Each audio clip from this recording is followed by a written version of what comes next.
Alors, mon nom est Pierre Hébert.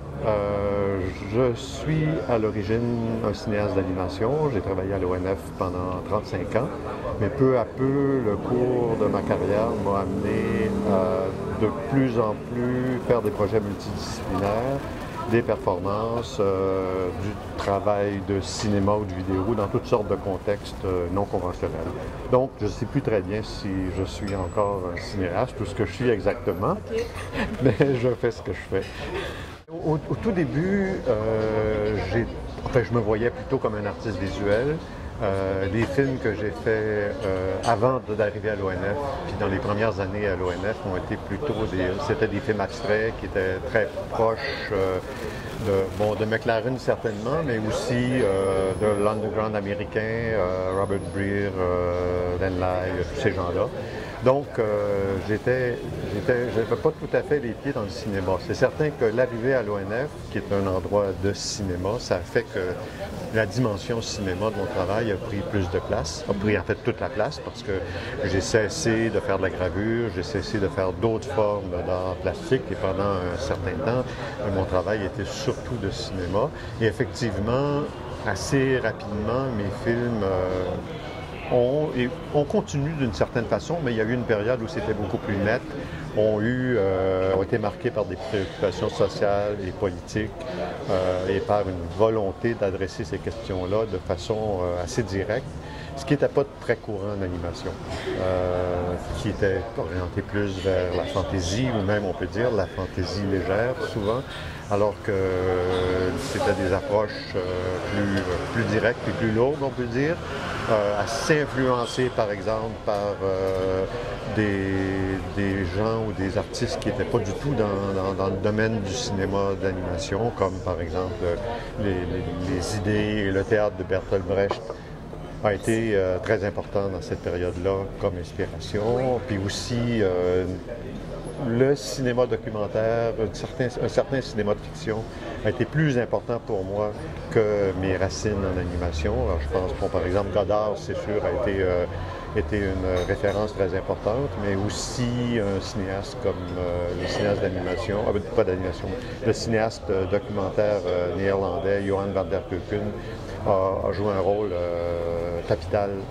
dans ma vie créative. C'était aussi un ami, j'ai suivi son travail plus que celui de n'importe quel autre cinéaste. Alors donc, j'étais très marqué par des influences qui venaient de l'extérieur de mon champ propre. Et il y a eu un moment où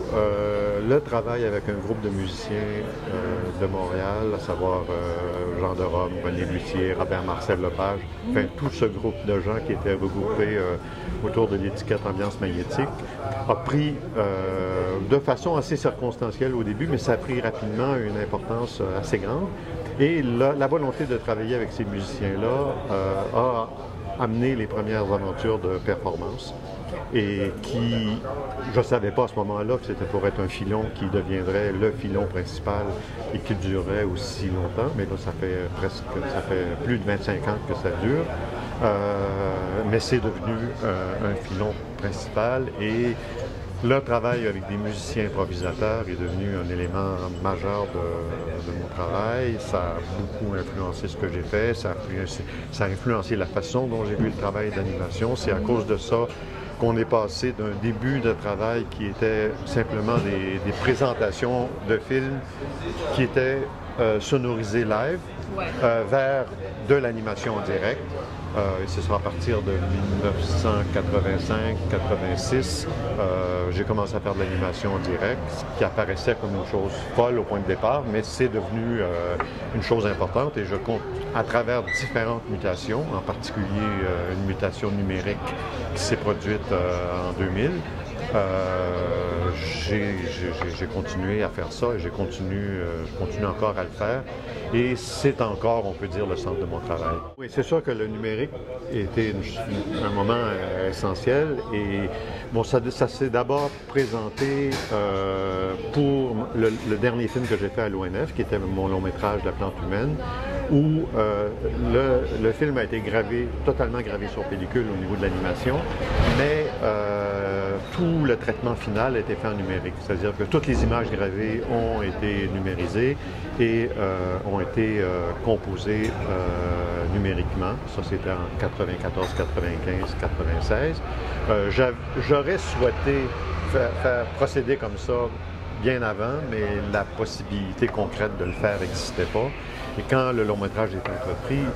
il fallait que ça puisse se faire comme ça, ou sinon ça n'aurait pas été faisable parce que les autres procédures par tireuse optique, comme je faisais, on a demandé trop de travail, trop d'assistants, trop d'argent et ça aurait été infaisable.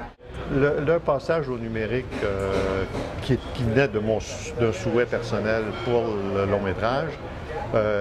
n'était pas une chose qui arrivait de nulle part. C'était un intérêt qui était resté un peu latent pour des raisons d'accessibilité, de possibilité de le faire, mais c'était tout à fait avec beaucoup de volonté que je l'ai fait à ce moment-là. Et en 2000, avec l'aide de mon collègue musicien Bob Ostertag, que mes performances passe au numérique, c'était aussi tout à fait souhaité. Parce qu'en fait, au moment de commencer à faire les performances de gravure sur pellicule en direct, disons en 65, 66,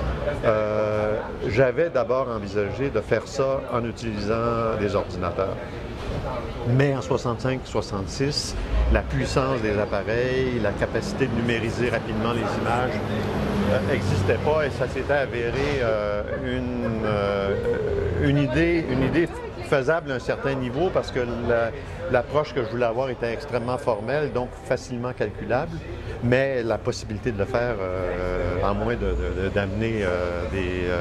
un mainframe au complet sur la scène, ce qui était évidemment impossible, c'était pas possible. Et au moment où j'ai commencé à travailler avec Bob, c'est au moment où les premiers portables G4 sont sortis, et là, ça devenait possible de faire tout ça et il y a eu la conjonction que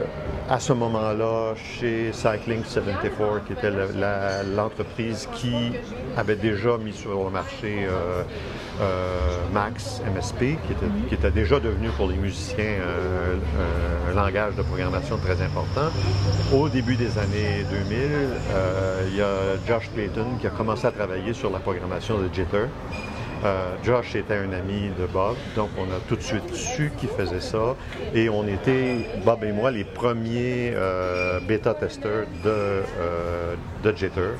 et on est passé à travers les différentes étapes de demander. Jitter a complètement changé d'architecture, mais on a commencé dès 2000. La première version de mon patch était faite avec les tout premiers éléments de Jitter et évidemment ça avait comme conséquence que souvent Josh fabriquait des choses pour nous dont on pensait avoir besoin. Alors, les performances avec le numérique ont suivi l'évolution de Jitter à travers plusieurs étapes. Présentement, je suis bloqué à Max 4.7 avec un patch trop compliqué pour le transporter à Max 5, mais là, il y a Max 6 qui arrive, alors je fais face à un problème technologique de devoir refaire mon logiciel en Max 6 quand il va sortir, parce que je fais face à l'échéance que le prochain portable que je vais acheter, en fait, même le nouveau système d'exploitation d'Apple, probablement que Max 4.7 est incompatible avec ça. Alors, j'arrive à un autre point tournant technologique.